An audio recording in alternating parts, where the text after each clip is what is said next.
Pues muy buenas, encantado otra vez de saludaros. Me llamo Felipe Vidales, soy historiador, así en general, a ratos guía, a ratos mil cosas más, pero fundamentalmente historiador. Y con ocasión de la exposición de Ibn Battuta, hablando, están por aquí Carmen, Palmira, pero también con la gente de la biblioteca, pues entendimos que podríamos darle una vueltecita a un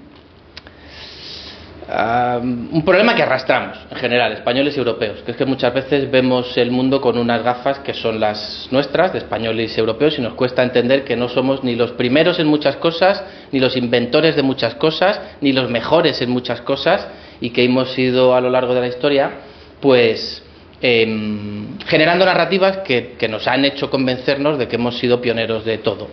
Y ha habido viajeros, literatura de viajes, novelas, distintas formas de globalización, de democracias, de tal, muchísimo antes que las nuestras. Y la ausencia de Ibn Battuta en algo que tenga que ver con un contexto de celebración como es el centenario de Marco Polo, pues nos hizo pensar que podíamos hacer un viaje a Tánger a conocer la historia de nuestro vecino en un tiempo en el que el estrecho de Gibraltar pues no era una frontera como es hoy, sino que era un puente, y en ese puente durante siglos han ido y venido influencias de todo tipo y ha unido muchísimo más de lo que han unido los Pirineos, por mucho que nos extrañe hoy entender todo eso. Y quizá el silencio de Ibn Battuta es el que tenéis de fondo, luego os hablaré, es su tumba en Tánger, por si pasáis por la casba de Tánger, es un sitio visitable maravilloso. Maravilloso por lo pequeño que es, porque se ha convertido en un santuario y habla muy bien de lo que quiero que entendáis, cómo un viajero se puede convertir prácticamente en un morabito, en un santón. Ibn Battuta lo es, su tumba es también un espacio de peregrinaje y de oración, con un mihrab, con una especie de altar preparado para que los viajeros y para que los creyentes se acerquen a agradecer a Ibn Battuta el conocimiento que a través de su rihla, ahora os diré, de su diario de viajes, nos regaló un conocimiento trufado de fantasías, como todos los libros de literatura y de viajes medievales. En eso no hay diferencia con Marco Polo, pero con un profundo conocimiento de los lugares que visitó, y a veces algunos que narre que seguramente no visitase en profundidad. Ahora os contaré. Y tiene que empezar esto por una palabra que está siempre ahí detrás de nosotros. Los europeos descubrimos siempre cosas. Las cosas están metidas en cuevas, no las conoce nadie hasta que llegamos nosotros a descubrirlas y a entregárselas al mundo. América no existía Ibn Battuta, no existía nada hasta que llegamos nosotros a descubrirlo. Y es importante el uso que hacemos de las palabras, porque al final las palabras generan significados en las cabezas de las personas, y que Europa no tuviese ni idea de Ibn Battuta no quiere decir que el resto del mundo no lo conociese, no había hecho falta descubrirlo. En ese contexto colonial en el que Francia, España también, en el norte de África, en el siglo XIX, empiezan a establecer protectorados, ocupando, conquistando, colonizando territorios y personas, en una biblioteca, en la Argelia ocupada por los franceses, se localizan estos manuscritos y se traducen. La primera traducción en 1830, la primera identificación en 1830, lleva a su estudio y rápidamente se percibe que probablemente la narración esté hablando del viaje más largo de toda la Edad Media. Ya se conocía perfectamente Marco Polo, pero al manejar estos volúmenes de Ibn Battuta, que eran 4 volúmenes manuscritos los que aparecieron, los estudiosos se dieron rápidamente cuenta de que probablemente nadie había viajado tanto como este anónimo de momento. Empezaron los estudios y rápidamente se tradujo también al inglés. Ahí he puesto 1958, pero es incierto, hay una traducción previa, lo que pasa es que incompleta, y no se tradujo al castellano hasta 1986. Un tangerino, 14 kilómetros nos separan de Tánger. Quienes hayan estado en Tarifa o quienes hayan estado en Marruecos saben lo que es. Uno no, a veces no acierta si está en Tánger o en Cádiz, si está en Vejer o en Larache, y esa cercanía asombra el desinterés que muchas veces seguimos teniendo por esta historia compartida. Y sigue siendo la única traducción, que es esta, que tenéis aquí, accesible. Yo la devolveré ahora cuando terminemos. Hay varios ejemplares más de Serafín Fanjul y de Federico Arbés. Es una edición magna, una traducción que no ha hecho falta tampoco corregirse mucho más, pero que quiero enfrentar, entender lo que quiero decir a lo que nos trae aquí, que es Marco Polo. Tuvieron éxitos distintos, tuvieron fortunas distintas. Marco Polo es un viajero veneciano, cristiano, que muere un año antes de que Ibn Battuta salga de Tánger. Son casi contemporáneos. Recorren un tiempo más o menos similar, pero recorren una geografía que miran con ojos distintos. Está muy bien la traducción que os traigo aquí de Serafín Fanjul, porque hablan de cómo Ibn Battuta viaja a través del Islam. La mayor parte del Mediterráneo para el siglo XIV formaba parte de países de mayoría musulmana o de contactos con sociedades islamizadas, mientras que Marco Polo no recorre un territorio que le resulte familiar, sino que recorre como cristiano un territorio que le resulta ajeno, con lo cual sus visiones van a ser distintas también. Marco Polo es un comerciante, busca abrir rutas comerciales, se hace la pregunta de qué hay más allá de Bizancio, de Constantinopla, qué es eso de Asia Central y qué es ese mundo que entonces era desconocido y que llegaría hasta China. Es un mercader que busca abrir rutas comerciales y el reflejo de sus textos es precisamente eso. Ibn Battuta es un intelectual, es un hombre espiritual, es un musulmán que parte de un precepto que es el Hajj, la peregrinación prescrita para todo musulmán, ahora os contaré, hacia Meca. Y el aprendizaje, la formación, el conocimiento, el contacto con otros intelectuales, el interés por la cultura clásica, por la herencia grecorromana, muchísimo por la espiritualidad más heterodoxa islámica, se aleja de los más ortodoxos y de los más rigoristas, y eso al final se va a reflejar en sus escritos. Así que lo que tenemos es un viajero distinto a Marco Polo, casi contemporáneo, que sale con unas motivaciones distintas de un contexto intelectual, espiritual, religioso y político distinto, como es el Marruecos meriní, y del que no sabemos prácticamente nada. Lo único que sabemos de Ibn Battuta, ahí tenéis una imagen idealizada del siglo XIX, en unos momentos de revelación del viajero en Egipto. Sabemos que nace en 1304, sabemos que no necesita trabajar excesivamente porque ha nacido en una familia acomodada de intelectuales, alfaquíes y cadíes. Al-Cadí, el nombre que manejamos de alcalde hoy, es esa palabra árabe. Los alfaquíes son los jueces. Con esa formación política y jurídica entra a servir al sultán meriní, Abu Inan, y al servicio del sultán va a emprender este viaje. Con lo cual, la motivación espiritual y personal de Ibn Battuta también hay que entenderla en un contexto político en el que recoge y recaba información para quien le envía, que es el sultán. Y lo espiritual se va a mezclar con lo diplomático con el espionaje, y las informaciones van a ser a veces muy personales y otras veces muy laudatorias y muy políticas en relación a quien le envía. Sale con 21 años o 22 y sale solo de casa con un motivo único, que es visitar Meca, acceder a la Meca. Mi intención también es reflexionar a lo largo de este ratito sobre el atroz modelo turístico que tenemos en Toledo y en tantos otros lugares. Llamamos turismo a una práctica que se empieza a extender a partir del siglo XVII, cuando las élites inglesas y alemanas empiezan a hacer el gran tour. Al final de sus viajes tienen que hacer un viaje de reconocimiento a los orígenes, a la antigüedad clásica europea, para formarse como los futuros gobernadores políticos y dirigentes que van a ser, y de ese gran tour nos vendría la palabra turismo, y volvemos a creernos que nos lo hemos inventado nosotros porque lo rebautizamos con términos como este.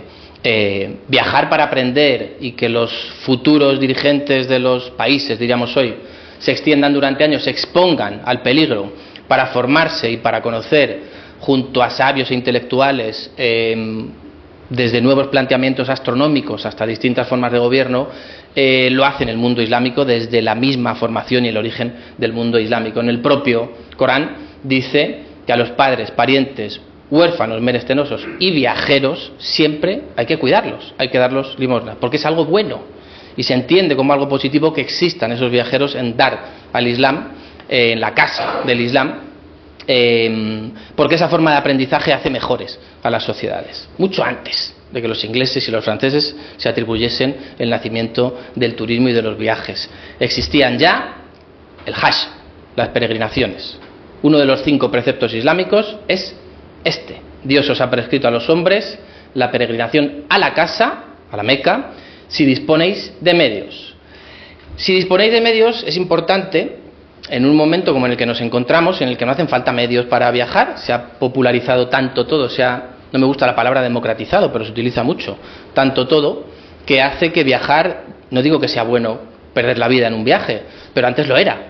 Era peligroso, era arriesgado, era carísimo, y era algo que se hacía de forma necesaria, no era algo puramente lúdico, no era algo instagrameable, no era algo experiencial, no era nada parecido a lo que hoy muchas veces mueve a la gente. Era un precepto religioso que obligaba a quienes podían a moverse para realizar un viaje que les llevase primero a conocer los santos lugares, fundamentalmente Meca y Medina, pero también en ese periplo para rodearse de gente de una cultura que a la vez era muy diversa, porque el mundo islámico entraba desde Al-Ándalus, desde el Algarve, desde Portugal, hasta prácticamente la India, pero a la vez era compartida, porque todos eran musulmanes y formaban parte de una sociedad intelectualmente compacta, muy diversa y muy compacta a la vez. Entonces muchas veces los propios ricos pagaban a otros para que viajasen en su nombre, igual que siglos después los nobles pagaban a otros para que fuesen a la guerra a los pobres y no fuesen sus hijos. Las élites no entienden tampoco de religiones en ese sentido. Los preceptos religiosos islámicos hay que cumplirlos. Bueno, pues como los mandamientos los cumplimos cualquiera de nosotros, sí o no. Quien verdaderamente tenía interés formativo, lo cumplía siempre. Es la peregrinación que se hace, luego os pondré algunas imágenes, al menos una vez en la vida. Y algunas de esas peregrinaciones derivaban en rihlas. Ese es el término árabe para describir a los diarios de viajes que muchos de estos peregrinos escribían a su vuelta o dictaban. También hablaremos de eso porque la autoría de Marco Polo y la autoría de Ibn Battuta está muchas veces en discusión, ya que no escribieron de forma hológrafa sus textos, sino que los dictaron a otros, y ahí entra ya una segunda autoría que nos cuesta muchas veces certificar hasta qué punto es certero lo que cuentan. Las primeras guías de viajes tienen que ver con estos viajes de peregrinación y rihlas o cuadernos. Se recogen, en este caso, especialmente en el de Ibn Battuta, zawías, cofradías, sufíes, heterodoxas, en las que poder alejarse. A diferencia del ámbito cristiano, en el que hay una jerarquía, nosotros lo conocemos, que dice dónde y cuánto se construye una iglesia. En el mundo islámico es distinto, esa jerarquía nuestra no existe, y todo se rige muchas veces por donaciones privadas.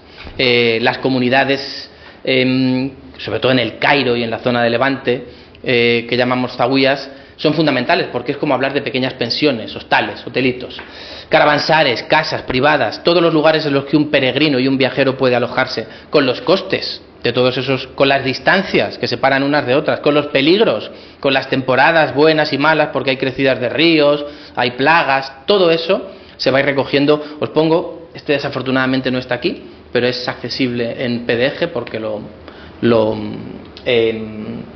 no sé si lo vais a ir arriba al sello, lo financió Renfe y el Ministerio hace tiempo, cuando empezaron con los trámites estos del tren de alta velocidad en Meca y demás, hubo una financiación de muchos textos.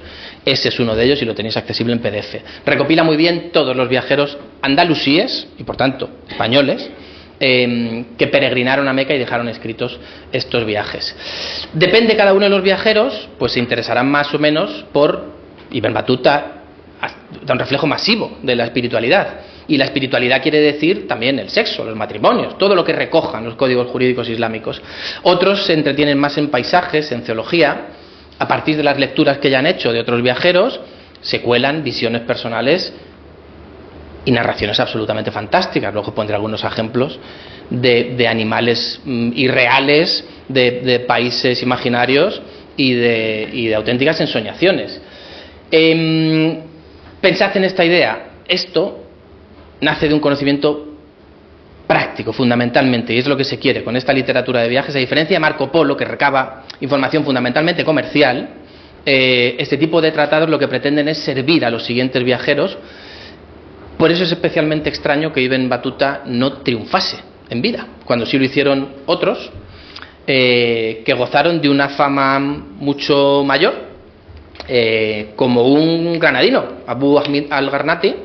Es el primero que podemos documentar, que en el año 1080 nace en Granada, salta a Ceuta, cruza el Estrecho y termina haciendo un recorrido mucho más corto que Ibn Battuta, peregrina a Meca, recorre parte de la península arábiga y vuelve.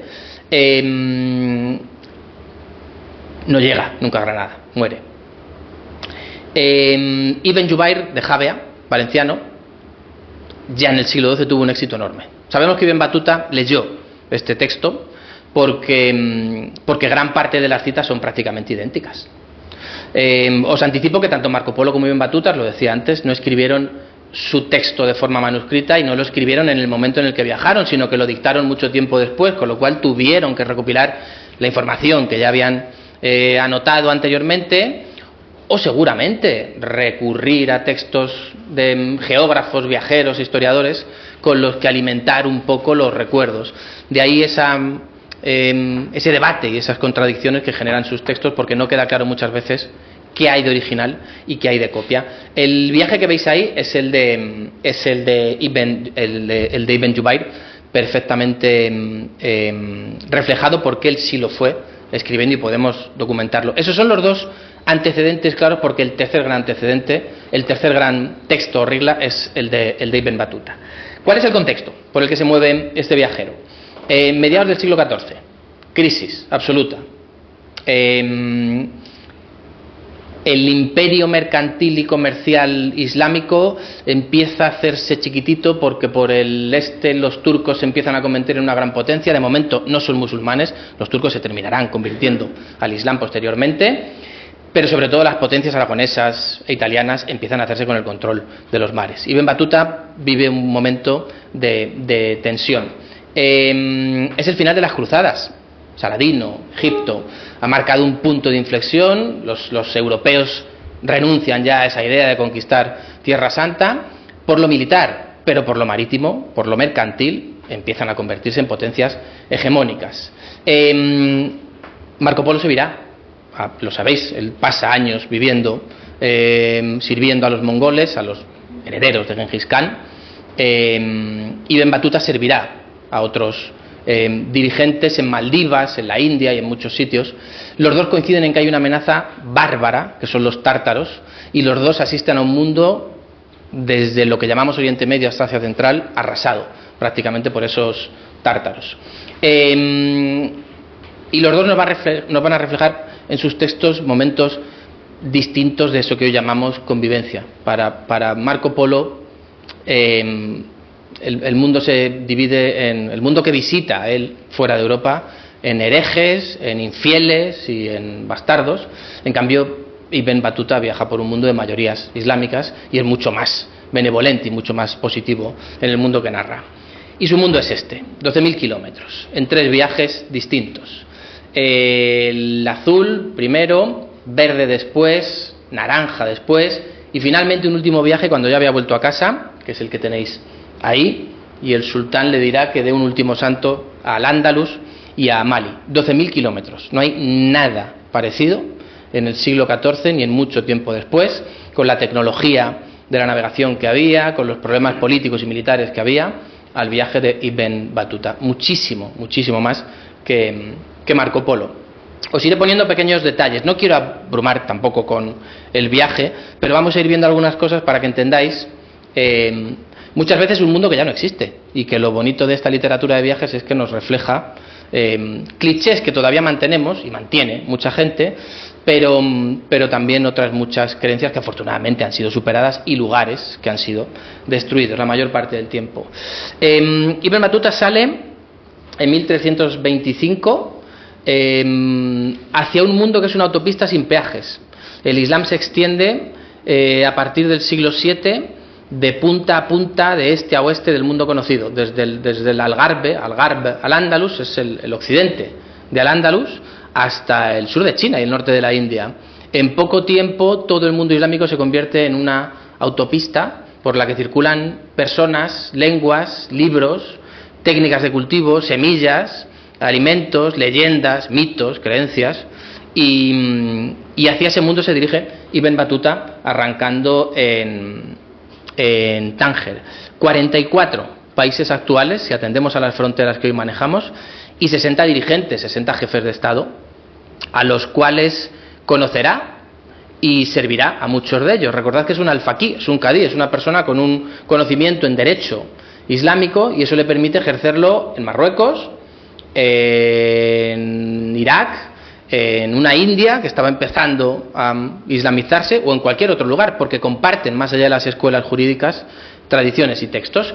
Y también, de forma muy velada, nos irá contando en esos 20 y tantos años de viaje sus distintos matrimonios y sus familias y planteamientos morales e inmorales, más allá de lo que muchas veces pensamos que es pecado o no es pecado, que tampoco lo compartimos en ese caso con las tradiciones islámicas. En apenas 2 páginas sale de Tánger, llega a Túnez, se casa en Sfax, es su primer matrimonio, no vuelve a hablar de su mujer en ningún momento, con lo cual ya sabemos que sale solo, pero no viaja solo. Y poco tiempo después, os he puesto estos textos, sé que muchas veces no llegaréis a leerlos, pero como luego esto se va a quedar grabado, por lo menos que la gente que lo vea lo pueda ver. El objetivo es llegar a Meca, llegar y cumplir con esa peregrinación. Pero la primera parada es Egipto y me detendré ahora un poco en Egipto. Ibn Battuta llega a ver, os pongo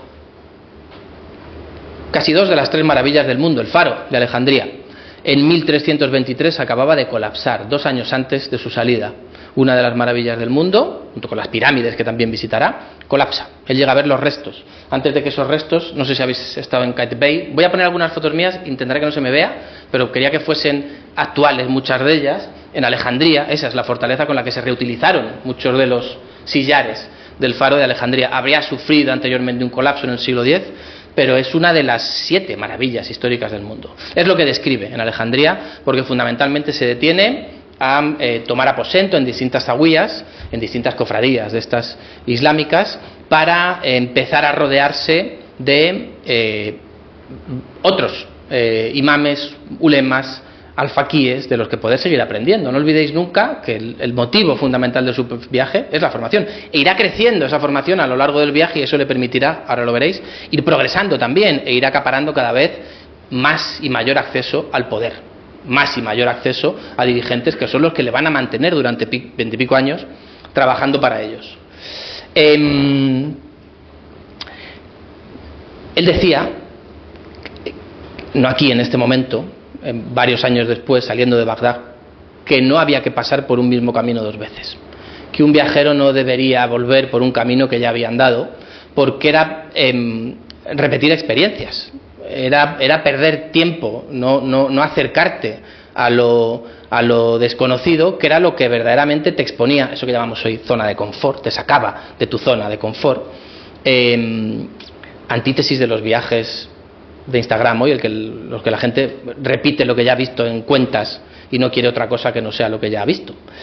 Bueno, pues a pesar de sus palabras, por el Cairo pasó 4 veces. Pero es que es el Cairo, quien haya estado en el Cairo lo entenderá.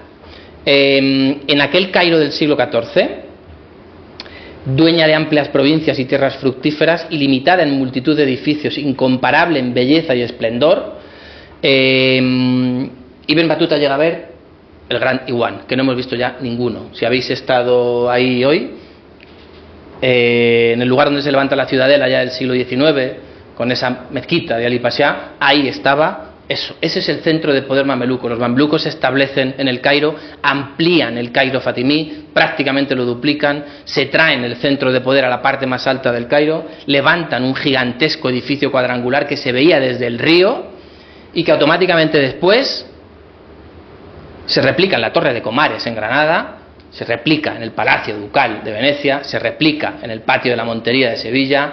El Cairo irradió buen gusto, irradió moda, era la influencer de la época del siglo XIV, era el Nueva York, el Milán, la Roma, llamadlo como queráis. Ese es el Cairo al que llega Ibn Battuta. Hoy es difícil entenderlo, porque quien haya estado en el Cairo entenderá también el nivel de acumulación de ruina que hay. No hay nada comparable en el mundo como el Cairo, por mucho que tengamos a Venecia o a Roma en la cabeza. Ninguna ciudad tiene tantos edificios históricos y tanta monumentalidad como el Cairo. Nada, no es nada comparable. Si habéis estado, lo entenderéis. Pues el momento de mayor apogeo constructivo es el que visita Ibn Battuta. Y lógicamente vuelve una y otra vez por allí, porque ese mismo Cairo empieza a colapsar. Luego os contaré. Él llega a ver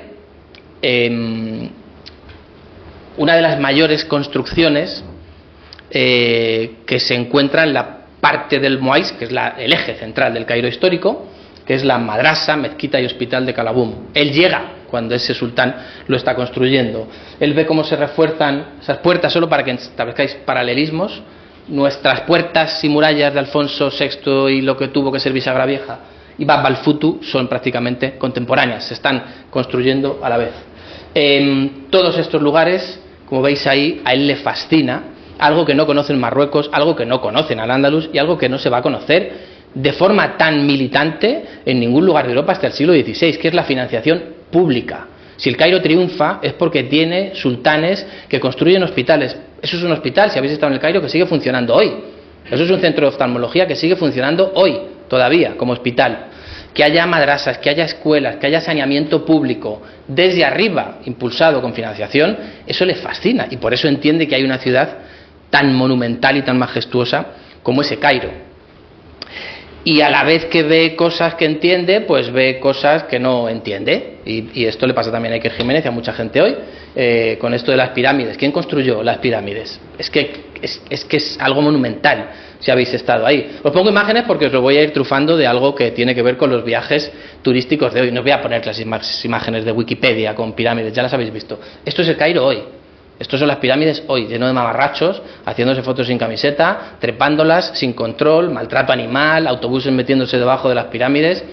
Esto es, si Ibn Battuta viese esto, no solo no lo aprobaría, sino que probablemente lo entendería tan poco como entendió las pirámides. Pero le fascinan y entienden que hay lugares que son herederos de la tradición clásica y que han servido para construir espacios en los que se recoja todo el saber. Es una visión totalmente falsa de las pirámides, pero preciosa, maravillosa. En sus textos se cuela todo esto y es algo que le ha desacreditado a lo largo de la historia sus propios contemporáneos, luego lo veremos también. Recelaron un poco de algunas de sus visiones, pero es que todo el mundo llegamos con lecturas, con visiones, con imágenes preconcebidas en la cabeza que muchas veces queremos conservar y otras muchas desterramos si pasamos tiempo, si nos formamos, y otras no desterramos, y nos pasa a cualquier persona. Y a Marco Polo también, ahora lo veréis, también sus textos están llenos de exageraciones. Solo para que entendáis un poco ese Cairo, que es la ciudad que más fascina a Ibn Battuta, os pongo comparaciones con Toledo. Hemos tenido azacanes y aguadores hasta mediados del siglo XX, o sea, es una cosa reciente. 12.000 azacanes en el Cairo. Puede ser una exageración. Unos años después, otro viajero, Franco Baldi, un florentino, dice que hay más todavía. No podemos ni calcular la población que vivía en aquel Cairo, los hospitales, los hornos que había, los hammams, absolutamente majestuosa tenía que ser aquella ciudad.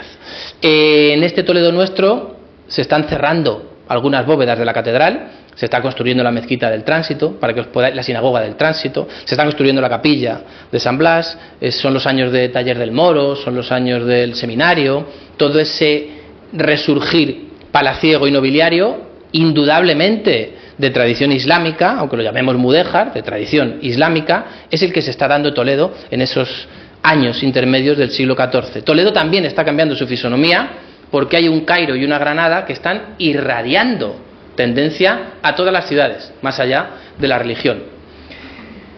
Fin del viaje. Había que llegar a Meca y llegó. Le costó menos de 1 año y medio. Nadie se libra de los destrozos turísticos. Visto desde abajo, esto es una foto de un amigo mío que completó su peregrinación hace un par de años, con los peregrinos envolviendo la Kaaba, envolviendo ese lugar sagrado en el que, según la tradición islámica, Mahoma deposita todos los ídolos y acaba con esa idolatría preislámica. Pero si levantas un poquito la cabeza, la Meca está rodeada de hoteles, de centros comerciales, y es una cosa absolutamente avergonzante. No nos libramos nadie del problema turístico de masas que tenemos. Pues ya está, se tendría que haber vuelto 1 año y medio después y decidió quedarse. Ibn Battuta viaja y vive en muchos de los lugares a los que llega, y en ese momento decidió quedarse 3 años en Meca. 3 años aprendiendo, 3 años formándose, 3 años ampliando conocimiento. ¿Para qué? Para poder seguir viajando por el mundo, tener lo que diríamos hoy un máster o un doctorado y poder ponerse al servicio de distintos dirigentes a los que ayudar con las labores de gobierno en territorios no excesivamente islamizados, el Islam seguía expandiéndose por la parte más lejana de Asia, y poder trasladar con buen conocimiento o intentar contrarrestar con buen conocimiento maliquí. El Islam se divide en distintas escuelas, como el cristianismo se divide en distintas corrientes. Intentar implementar la escuela ortodoxa a la que pertenecía Ibn Battuta frente a otras que terminaron abriéndose. Por eso rechazará también muchas de ellas y combatirá con ellas. Siguiente parada en el viaje, seguimos por los puntos verdes: Palestina y Tierra Santa. Es interesante esto en un momento como el de ahora, en el que cuesta entender, y ya no entro en cuestiones de la ocupación de Palestina de 70 años, Siria, hace 2 meses, la gente se echaba las manos a la cabeza. ¿Qué va a pasar con los cristianos en Siria? Después de que las tropas de los rebeldes se hayan hecho con el poder y hayan derrocado al Assad. Y la gente se pregunta que por qué hay cristianos en Siria. ¿Cómo no? Y en Líbano, y en Jordania, y en Palestina, es el origen, es de donde, iba a decir venimos, entended lo que quiero decir. Cristianos árabes. Toda palabra de Ibn Battuta hacia ellos es siempre positiva. ¿Por qué? Porque se reconoce parte de una tradición profética que es compartida y muchas veces a nosotros se nos olvida. Y como nos enfangamos con temas lingüísticos y nos resistimos a llamar a Dios Dios, y cuando hablamos del Islam decimos Alá, no entendemos que estamos hablando del mismo, lo llamemos como lo llamemos, y que son los mismos profetas, y que para los musulmanes Cristo, Isha, es el penúltimo profeta y les espera en el cielo, y no tiene forma comprensible de explicarse las supuestas diferencias entre el Islam y el cristianismo mientras no atendamos a toda esa tradición común que habla más de lo que une y de lo que separa. Ibn Battuta entiende que parte del mundo islámico necesita, para tener sentido, judíos y cristianos. Son dimníes, son los que han recibido la revelación antes que los musulmanes. Y habla con muchísima benevolencia de ellos.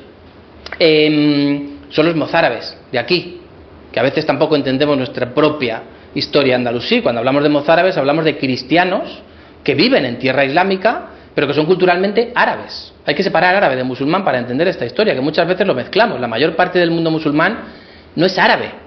Y dentro del mundo árabe hay comunidades cristianas y judías que no son musulmanes. En Persia, en Irán, son musulmanes pero no son árabes. En Indonesia, en Bangladesh, en Pakistán, en Turquía, no son árabes. Igual que sí que siguen siendo árabes, esa fotografía es mía, de hace un par de años en Belén, los Boy Scouts, que celebran abiertamente, en un caso como ese, triste, porque recordaban el asesinato de Shirin Abu Akleh, asesinada por colonos y por militares israelíes, cristiana, periodista de Al Jazeera, asesinada hace 2 años. Sigue y seguirá habiendo cristianos ahí, y es algo que a nosotros nos cuesta entender, pero Ibn Battuta entendía perfectamente.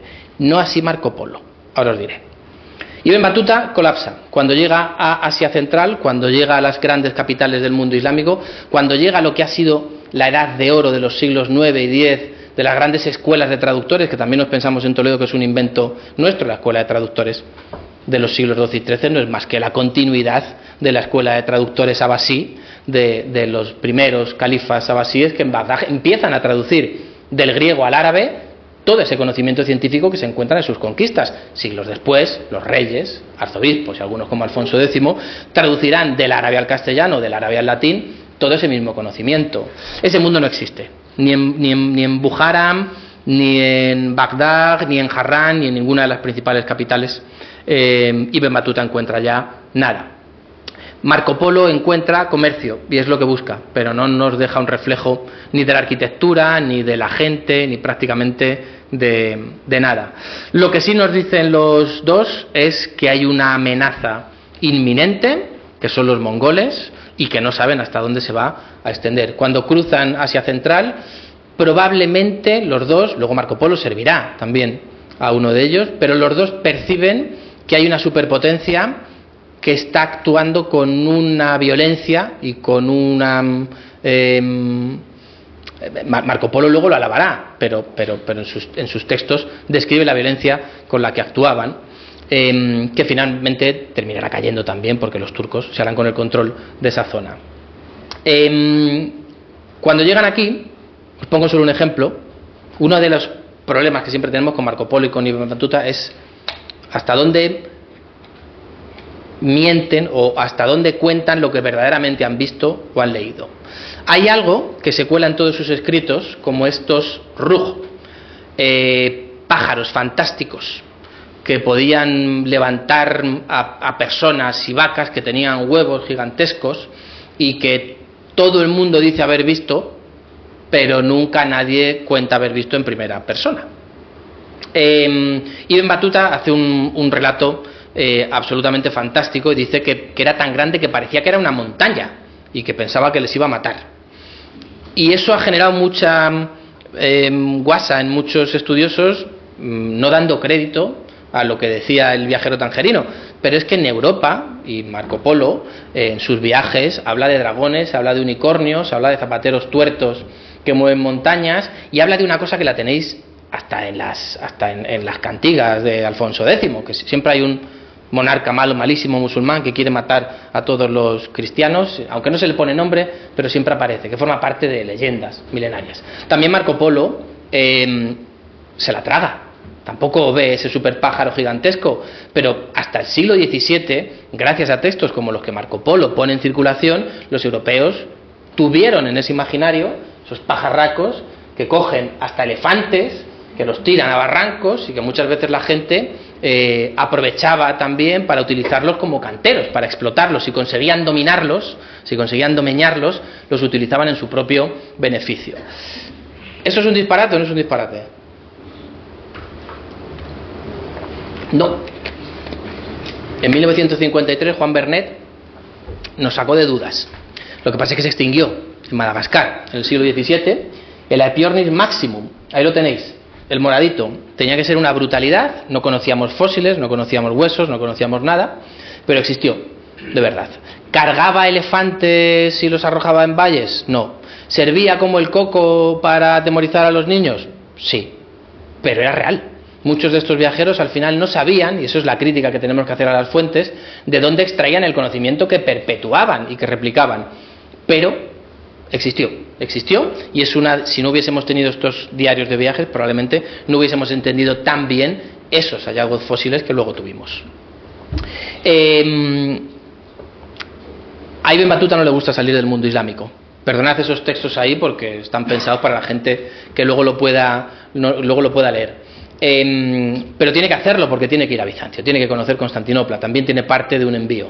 La Estambul de hoy, la Constantinopla de entonces, era la capital del Imperio Bizantino. A veces nos cuesta todavía a los europeos entender que nosotros no somos los únicos herederos del mundo romano, que nuestro mundo romano de Occidente colapsa, que en los siglos V, VI, VII se viene abajo, pero Roma sigue existiendo hasta el siglo XV como parte o como eso que llamamos Imperio Bizantino, que luego se convertirá en la capital del Imperio Turco.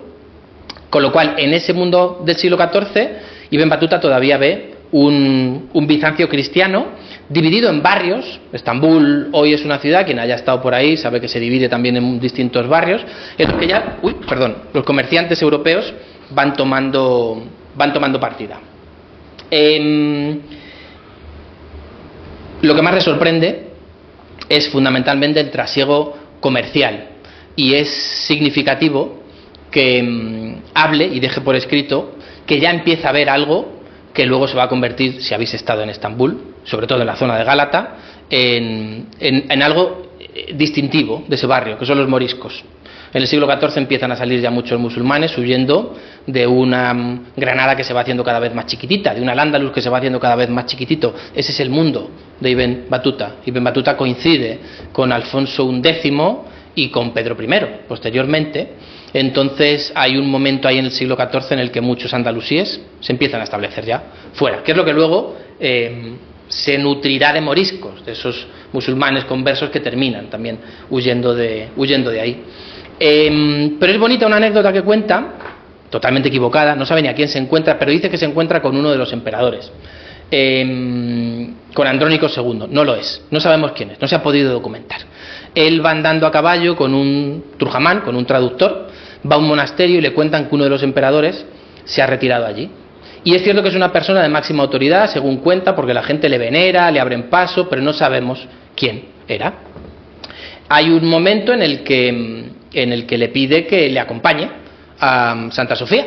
Él llega a ver Santa Sofía, cuenta que en Santa Sofía los cristianos han puesto una cruz y hay que ponerse de rodillas antes de entrar a Santa Sofía. Santa Sofía hoy, Erdogan la ha convertido en mezquita, pero hasta hace unos años, acordaos, era la gran iglesia del cristianismo oriental.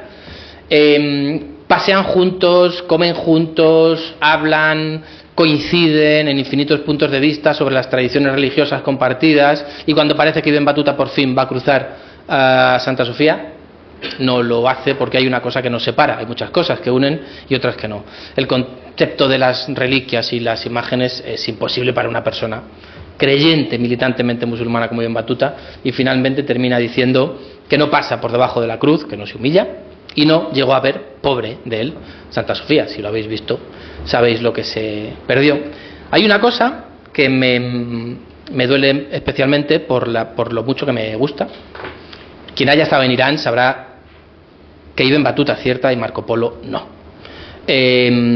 No sabemos si Marco Polo llegó a recorrer tampoco algunos de los territorios que cuenta. Él dice que en Sabé está la tumba de los Reyes Magos, que salieron de Sabé y que está perfectamente documentado. Que, como todo el mundo sabe, los Reyes Magos están en Colonia, en Alemania, que son esas reliquias de ahí abajo. Si le dices a un alemán que los Reyes Magos... Pero eso es la maravilla de las reliquias. En el mundo islámico no existen, no adoran ese tipo, no veneran ese tipo de cosas nuestras, pero en el mundo cristiano puede haber 17 sábanas santas, 4 urnas de los Reyes Magos y no pasa ni media. Esa urna de los Reyes Magos, que está en Colonia, es contemporánea de Marco Polo. Esa se construye a comienzos del siglo XIII. Fijaos, que es lo que quiero que entendáis, hasta qué punto este tipo de literatura circulaba de forma mucho más efectista, que un veneciano no sabía que los Reyes Magos estaban en Alemania, pero sí creía que los Reyes Magos estaban enterrados en una ciudad de Persia, en Asia Central, para que entendáis el impacto de todos estos textos. También habla de los hasesin, los asesinos. Nuestra palabra asesino viene de ese término persa, unos sicarios que fumaban muchísimo hachís, ya les viene también el nombre, que se ponían al servicio de dirigentes para cometer actos de pillaje como sicarios. Y dice que Yas es una ciudad poco más o menos que un pueblo, hecha de piedra, que no merece la pena. Cualquiera que haya estado en Yas sabrá lo que es esa ciudad inmensa, entre oasis y un par de ríos, construida enteramente con muchos lugares que se conservan todavía del siglo XII, XIII y XIV, de barro, perfectamente mantenida. Yo sospecho que Marco Polo ahí erró, y dice una cosa que es horrible, que es que todo el mundo odia a los comerciantes y quiere acabar con ellos. Cualquiera que haya estado en Irán, me sabe mal poner fotos mías, pero es como una reivindicación permanente que hago. No hay un país que tenga más desconexión entre lo que es su gobierno y su población. No hay, en la imagen, el estereotipo que tenemos de Irán es tan terrible que yo, a decir aquí, os animo a que vayáis, pues en fin, entendedme, es una frase hecha, sé que no es fácil, pero por favor, no, los iraníes no son el gobierno de Irán, no lo fueron en el siglo XIV, no lo fueron en el siglo XVII, cuando muchos viajeros europeos siguieron por allí, y no lo son hoy. Ibn Battuta sí, los conoció, y refleja una cosa que yo viví personalmente. No te escapas de una mesa en la que haya comida en Irán, da igual que haya hombres, que haya mujeres, que haya familias, no te escapas, es imposible. Tienes que comer, tienes que parar, te tienen que preguntar qué haces y te tienen que dar las gracias por haber ido. Es el país más seguro del mundo, es la gente más maravillosa del mundo. No hagáis caso a quien dice que nos odian, porque una cosa son los gobiernos y otra cosa son las personas, y en ese caso es probablemente lo más notorio de todos. Eso no lo vais a leer y os lo resumo, se queda para la gente que lo vea por internet. En Maldivas se queda a vivir, y se queda a vivir porque es un país que está empezando a recibir el Islam y necesita que haya intelectuales que lo apliquen, así que el sultán de Maldivas se queda. Y en Maldivas hoy en día nos cuesta entenderlo, porque tenemos un concepto de pecado que es distinto al de los musulmanes. El sexo no es un pecado en el mundo islámico, en el mundo cristiano sabéis que es para procrear y ya está, pero en el mundo islámico, mientras lo hagas dentro del matrimonio, gózalo, no hay ningún tipo de condena. Y ahí el Ibn Battuta del siglo XIV saca al hombre patriarcal del siglo XIV y se casa todas las veces que puede y hace unas descripciones físicas de las mujeres asquerosas a nuestros ojos a día de hoy, pero comprensibles en un contexto como ese. Y además se entretiene en definir cuáles son más dóciles, cuáles menos, cuáles le gustan más, cuáles le gustan menos. Y dice una cosa terrible. Quiero que lo pongáis también en contexto porque yo hablo de esto y lo último que quiere un historiador es enamorarse del objeto de estudio. Pero en el siglo XIV un hombre, indistintamente de su religión, lo que quiere es lo que quería Ibn Battuta, que una mujer sea dócil, accesible y servicial. Ese es el prototipo que luego Fray Luis de León y tantos otros tratadistas cristianos van a mantener aquí. O sea, que no les juzguéis por motivos religiosos, porque el origen de todo planteamiento misógino está en el Génesis, y lo compartimos las tres religiones por igual. Ahí se casan y llega a haber unas Maldivas que no existen, ya. Pocos lugares en el mundo han sufrido tantísimo el turismo de masas como Maldivas. Quedan 4 lugares históricos contemporáneos del siglo XIV, porque prácticamente todos los templos, madrasas hinduistas, budistas, islámicos, históricos, han ido desapareciendo, y lo que ha ido apareciendo, ya lo tenéis aquí, son estas terribles horteradas que están apropiándose de todo. Probablemente ni pisase China. Lo narra de forma anecdótica, con frases hechas, en un par de líneas. No se sabe si por cerrar el mundo conocido, o quizás sí estuvo en la parte de abajo de Cantón, pero la gran duda que cae sobre el texto de Ibn Battuta es esta. La descripción que hace de China es tan somera y tan irreal que cuesta pensar que realmente estuviese tiempo por allí. Y a partir de ahí emprece la vuelta, porque se desencadena la peste. Y con la peste en los talones, estaba sirviendo entonces a un sultán en Coromandel, en el sur de la India, la parte de Goa, lo que luego sería parte del Imperio Portugués. Empieza a ver que la gente muere de forma inmediata y hay que correr. Todo el mundo quiere morirse en casa y está en la otra punta del mundo. En 1347 empieza la huida. En junio de 1348 está en Palestina, está en Gaza, la peste está en su máximo apogeo. Aquí Alfonso X, el rey, muere en Algeciras con 14-15 añitos. Pedro I se convierte en el nuevo heredero. Pedro I, el justiciero, no el cruel, para que os situéis un poco en tiempo, y le da tiempo a 2 cosas. La primera, hacer una última peregrinación a Meca, y la segunda, a volverse loco con la locura de los últimos mamelucos. Es la 4ª vez que visita Egipto, y en Egipto, a los pies de la ciudadela, tenéis el enorme complejo de Sultán Hassan. Eso se construye con el dinero de la peste. Ibn Battuta llega en un momento en el que tanta gente está muriendo sin haber firmado testamento, que gran parte de sus bienes pasa a poder del sultán.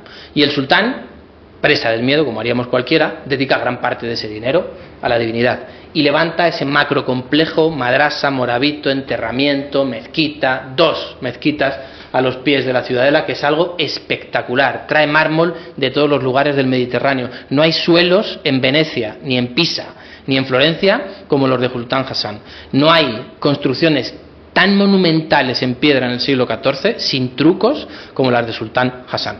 Ese es el último sitio que Ibn Battuta visita antes de salir corriendo, y en menos de un año está de vuelta en casa. En casa le puede la nostalgia, no hay sitio, nos pasa a cualquiera, como casa. No se come en ningún sitio igual de bien, ni se canta igual de bien, ni nada es tan perfecto como en casa. Cuando llega a casa se da cuenta de que su madre se ha muerto. También la ha matado la peste, el sultán ha perdido una serie de batallas decisivas, e Ibn Battuta, muy a su pesar, tiene que hacer, ya mayor, una última misión. Una misión que no está nada bien detallada y que a mí me lleva a pensar que puede tener que ver más con una labor de espionaje que de descripción, porque ya no tiene que ver con la regla, ya no tiene que ver con nada espiritual. Ibn Battuta no había cruzado nunca el estrecho, y el estrecho era un puente, no era una frontera. Entonces meriníes y nazaríes de Granada formaban parte de un contexto político idéntico. Ibn Battuta ha conocido a más de 60 dirigentes, ha trabajado para sultanes en la India, en Maldivas, en el Cairo, en Bagdad, y cuando llega a Granada, Yusuf I no le recibe. Él llega a ver la madrasa, Si pasáis cerca de la catedral, por la bajadita que está al lado de la Gran Vía de Colón, hoy es parte de la universidad, se conserva el gran centro espiritual, la madrasa o la madraza, que hoy está abierta, pero no ve la Alhambra. Y la Alhambra estaba oliendo a nuevo, se está construyendo la Alhambra. En el momento en el que Ibn Battuta llega allí, Yusuf I es el constructor de Comares, el patio de los Arrayanes, todo eso lo están pintando cuando llega por allí. Y no le reciben. No le reciben porque la situación en Granada es terrible. Él viaja por 4 o 5 ciudades y prácticamente tiene que salir corriendo porque los ataques de navíos castellanos en el mar y las presiones económicas hacen que Granada sea un nido de conflictos y de facciones, así que al final se vuelve sin que entendamos muy bien cuál fue su misión al Andalus, y nos da una descripción tan pobre, la más rica probablemente de Málaga, de una Málaga que no existe ya, porque quien conozca Málaga sabrá que entre el siglo XVI y XIX se rehace por completo, así que no queda más allá de la Alcazaba. Un viaje más a Mali y termina muriendo en casa en Tánger. Esta es su tumba. Está permanentemente abierta, por si vais por allí, está dentro de la casba y es muy chiquitita. Caben 3-4 personas de rodillas rezando, no caben más. Tiene un mihrab pequeñito, muy humilde, orientado a Meca.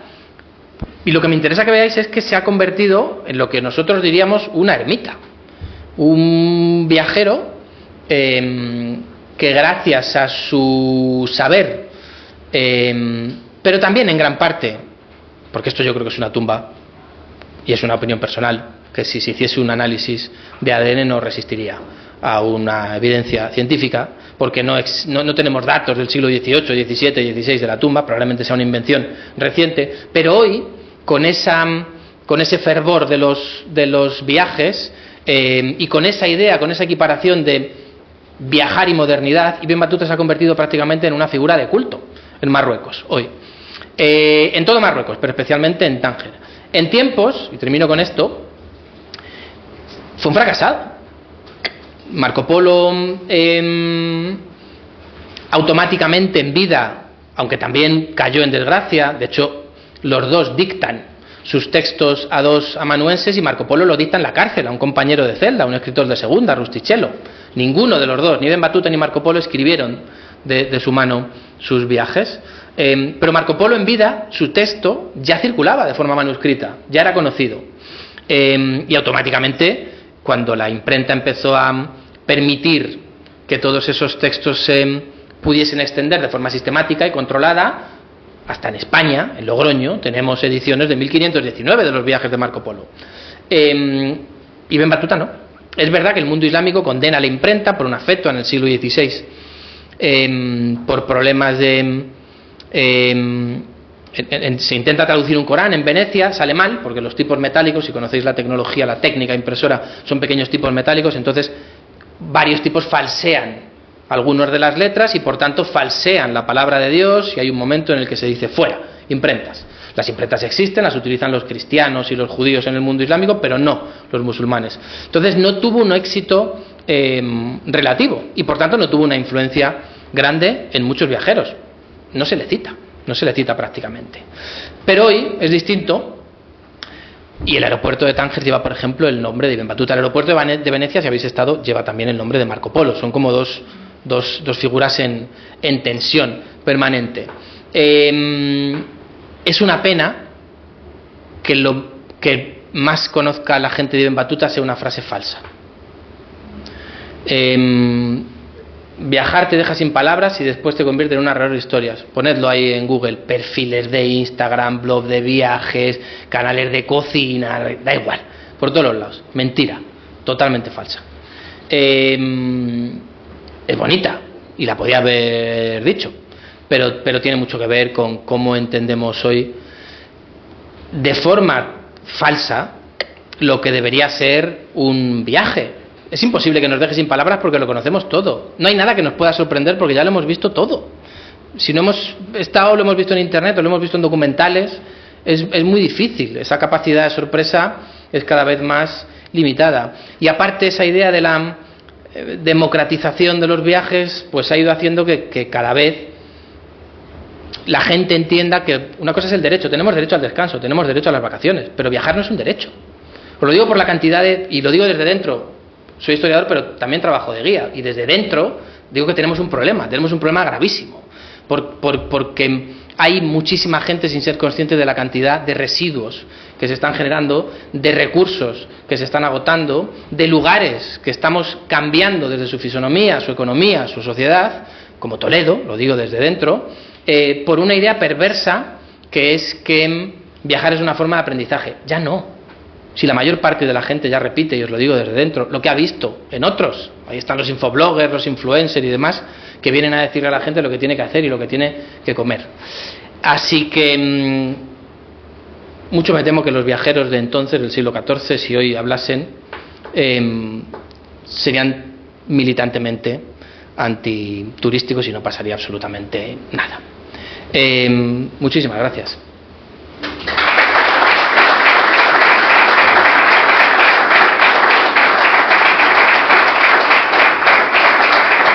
No sé si da tiempo, Carmen o Palmira, alguna pregunta, si la hay, o nos vamos. Que son las 8, ¿eh? ¿Nos vamos? Sí, Raquel está diciendo por ahí ya que nos vamos. Que hay que terminar de grabar.